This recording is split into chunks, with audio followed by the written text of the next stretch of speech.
जो आवाज, जो बाजा बज रहा है, जो संगीत हो रहा है, जो सत्यनारायण की कथा हो रही है, जो राम कथा हो रही है, वो हमको सुनाई नहीं दे रही। ये वजह। और दूसरी वजह, अब सफाई करवाना चाहते हो, सफाई करवाना चाहते हो तो भैया सेवा करो, एक दूसरे की सेवा है। वो पड़ोसी हमारी बहन है, वो तो तकलीफ है गई, भैया बाकी मदद करो, पैसा नहीं है, ले भैया अपने बहन 500 रुपये ले जा, अपनी मोड़ा की दवाई करो। ये सेवा है, ये मानवीय धर्म है, ये मानवता हमने छोड़ दिया, ये मानव धर्म को हमने त्याग दिया, इसलिए हर मानव परेशान है। मानव की सेवा नहीं करना चाह रहा।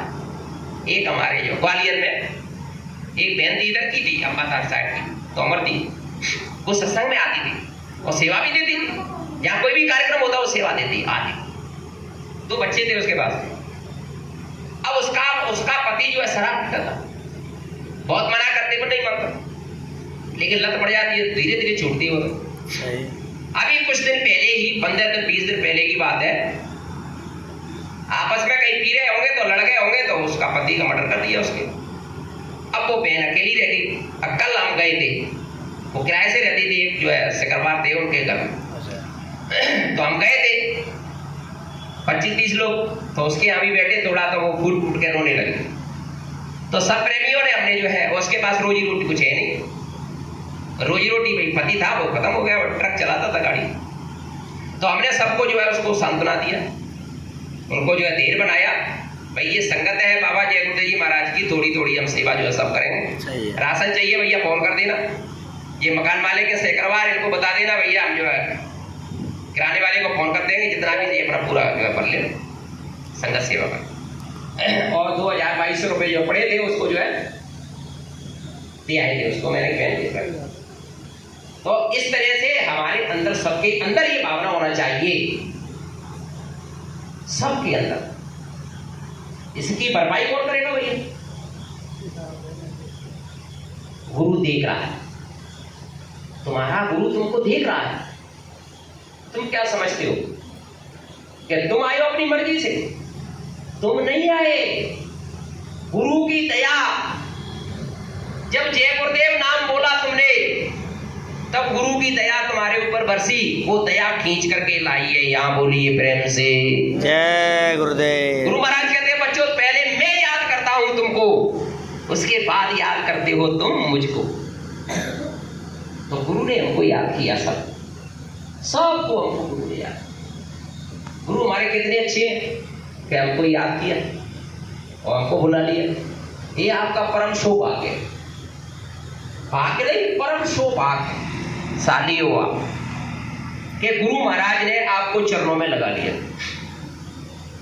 जब संतों के दर्शन के और सत्संग के लिए चलते हो तो इसका लाभ क्या होता है पता है? सुनो, एक बार द्रौपदी ने यज्ञ कराया था, कृष्ण भगवान से कहा, बोले भगवान ने यज्ञ कराना है, बोले करो। चर्चाएं हुई, व्यवस्था बनी, तो बोले यज्ञ सफल कृष्ण भगवान ने कहा तब माना जाएगा जब आकाश में घंटा बज जाएगा, जब माना जाएगा। बोले अच्छा, बोले हम। तो बोले मतलब सब विधि विधान से अच्छी तरीके से करना। यज्ञ हुआ भैया, भोजन भंडारा भी हुआ, साधु ब्राह्मण भी आए, सबने जो है निमंत्रण खाया, सब गांव के ग्रामवासी, सब शहरवासी, आसपास के गांव में सब हो, लेकिन जो है घंटा नहीं बजा। द्रौपदी ने कहा, बोले भगवान घंटा तो बजा ही नहीं, सबने जो भोजन प्रसाद ले लिया ये तो हो गया। तो बोले कोई ना कोई भूखा है। कृष्ण भगवान ने कहा, बोले महाराज कौन है? तो उन्होंने ध्यान करके देखा, बोले एक सुपच नाम के एक संत हैं, सुपच उनको कहते हैं भंगी को, जमादार को। तो बोले वो एक संत हैं पूरे, उन्होंने भोजन नहीं किया है, वो भोजन कर लेंगे, आकाश में घंटा बज जाएगा। कृष्ण भगवान तो बोलो उनको लिवा के लाओ, तो बोले पहुंच जाएगा। तो भीम बोले, अरे बोले हम चले जाते हैं, नहीं जाएंगे तो उठा लाओगे। हाँ। 100 हाथियों का बल था, उसको घमंड था इस बात। अब संत तो भैया त्रिकालदर्शी होते हैं, भूत भविष्य वर्तमान तीनों कालों की जानते हैं वो तो संत तो। उनका तो सिर नेत्र खुला है, वहीं से देख रहे हैं सारी दुनिया। बाबा जय गुरुदेव जी मदराम बैठे हैं, वो सब दुनिया को देख रहे हैं। कहीं भी बैठे हैं वो तो सब दुनिया को देख रहे हैं, आपको देख रहे हैं, एक एक को देख रहे हैं वो। ध्यान रखना इस बात का। तो भीम बोले लाओ हम चले जाते हैं। तो त्रिकालदर्शी संत थे वो, पहुंचे, महाराज दंडवत किया, द्रौपदी ने यज्ञ कराया है, वो आपको बुलाया है। तो संत तो वो जानते ही थे मन की, जान गए वे तो भीम क्या सोच रहा है। संत जी महाराज बोले ऐसा करो भीम, हमारी कुटिया में वो माला टंगी है, उसको ले आओ। अब जो है भीम गए तो कुटिया की माला निकालने लगे, तो वो माला कुटिया में से नहीं निकल रही। संत की माला कुटिया से नहीं निकल रही। संत जी ने आवाज लगाई, बोले भीम माला नहीं मिली। बोले महाराज माला तो मिल गई लेकिन निकल नहीं रही है। तो बोले ये बताओ भीम, तुम तो ये सोच के आए, बोले संत जी नहीं आएंगे तो उठा लाएंगे। अब माला ही नहीं उठा पा रहे हो संत जी की, तो संत जी को कैसे ले जा पाओगे? बोलिए प्रेम से जय गुरुदेव। ये तुम तो सतगुर अंतरयामी, तुम तो सतगुरु अंतरयामी, मेरा फंद छोड़ाओ स्वामी, मेरा पंद छोड़ा मन को पकड़ पछाड़ो गुरुजी मेरे, मग कहा भूत उतारो मन को।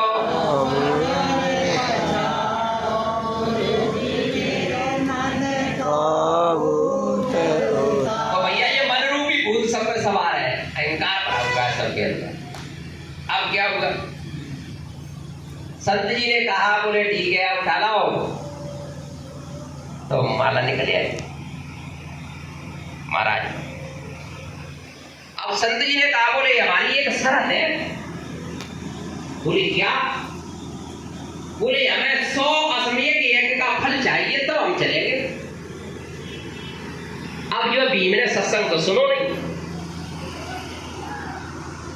महाराज हम तो पहलो यज्ञ कर रहे हैं, 100 असमय की कहां से लाए? तो बोले जाओ। तो भीम अपना सौ लेके ना आई और चले आए बाप। माँ ने आकर के बात बताई, बोले जो है, बोले क्यों नहीं लेके आए? बोले तो 100 असमय के यज्ञ का फल मांग रहे हैं। द्रौपदी ने कहा, नहीं बोले तुम नहीं ला पाओगे, मैं जाती हूँ। द्रौपदी दंडे पे चल करके गई। द्रौपदी ने जाकर के दंडवत किया, कहा महाराज बोले ये कराया है आप चलिए। बोले हमारी शर्त मालूम है? बोले मालूम है। 100 असमय के का फल आपने मांगा है? तो बोले हाँ दो। तो बोले महाराज हमने आप जैसे ही संत से सुना है। बोले क्या सुना है? तो आप भी सुनो भैया, आपके लिए लाभदायक है वो। संत दर्श को चालिए ओ तजे माया अभिमान, ओ जो पग धरनी नरे कोटिन यज्ञ समान। महाराज एक पग में रख के आई हूँ, तो एक पग पर कोटना पड़ने का फल मिला मुझे लो आपके दर्शन के लिए। उसमें से 100 आप ले लीजिए और बाकी मेरे खाते में जमा कर दीजिए। बोलिए प्रेम से 7804 इसको कहते हैं सत्संगी महिमा। इस सत्संग में जो दीप आता है पूरे संत के सत्संग में, इसको फल हम क्या समझते? हम रोज प्रतिदिन 80% पाप इन आंखों से कमाते हैं, रोज प्रतिदिन। तो भैया कितने पाप इकट्ठे होंगे रोजाना पे? तो तुम्हारे कटेंगे कैसे? यही सत्संग रूपी तरिया में अपने मन को स्नान कराओगे और चल करके आओगे, एक कोटना कोट लेने का फल जब आपके खाते में जाएगा, तो संत महापुरुष जो है अपनी दया से आपके पापों को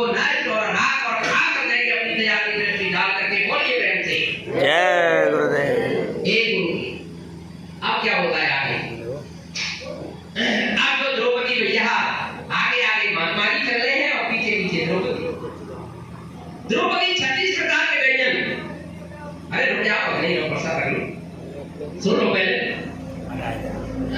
द्रौपदी ने 36 प्रकार के व्यंजन बनाए महात्मा जी के लिए।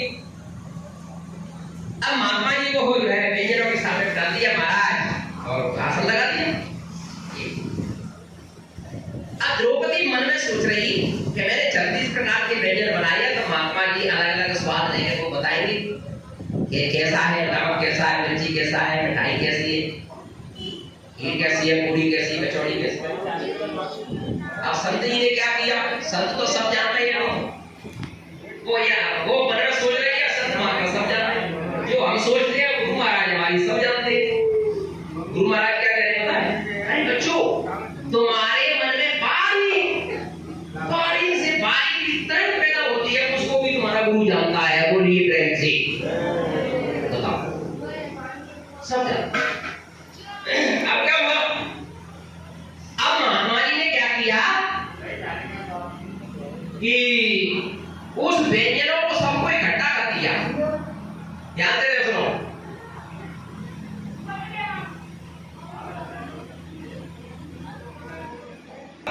महात्मा जी ने वो 36 प्रकार के व्यंजन इकट्ठे कर दिए सब कट। द्रौपदी क्या सोच रही पता है अपने मन में, बोले रानी बगीचा बनेगी, ये विचार अपने मन में सोच रहे। अब महात्मा जी भोजन करके नाई और चलने लगे तो आकाश में घंटा नहीं गया। अब वो बोली द्रौपदी, बोले महाराज कृष्ण भगवान से, बोले भगवान घंटा तो बजो ही नहीं। बोले तुमने वो गलती तो ना की, बोले वो गलती नहीं, अरे बोले कभी सोचो तो नहीं, बोले हमारा सोचो तो, बोले कहा सोचो बताओ, बोले मैं ये सोच रही